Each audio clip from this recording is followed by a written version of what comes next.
1. I don't like to do things because they are popular or trending in social media. I tend to do things that I have evidence will work. I knew strength training would be beneficial for me, but I started to wonder about how it worked. Did it work differently for different aged people, or even for men and women? So I made this video because I had some questions I needed to know the answers to.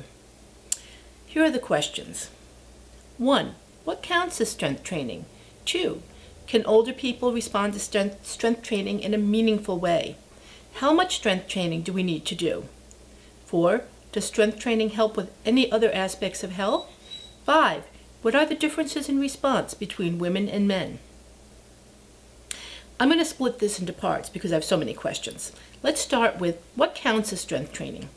Free weights and machines such as you find in gyms are a couple of standard forms: body weight and my favorite, yoga or Pilates, exercise bands like the X3 system I'm using, or other weighted equipment that you might find in a gym like a CrossFit box.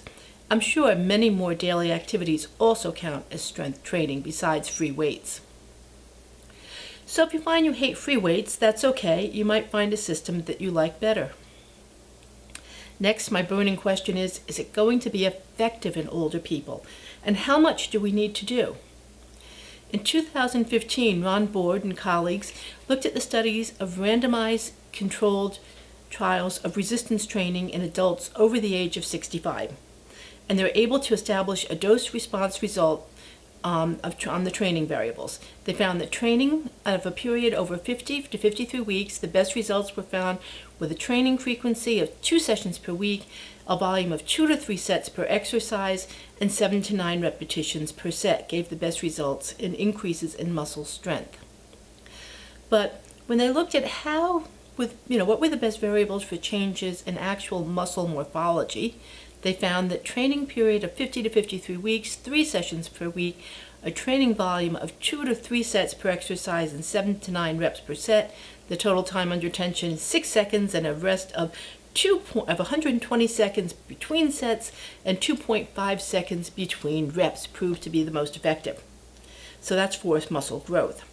There are a few more details in the paper should you wish to look into it in more depth. Why do I find this important? Well, there are statements out there these days that as you age, you respond less well to exercise. So many just give up. This meta-analysis does prove that even over the age of 65, we do respond to exercise. So yes, even older folks respond to strength training. And what I would pull from this is that twice a week will gain you just some strength, and 3 times a week if you want to actually change the muscle itself and grow some muscle. If you're doing the X3 system, you know we're working harder and we're doing it more often than that. This is Judy Chalice with Lifespan and Longevity. Please remember to like and subscribe and keep tuned because part 2 is coming.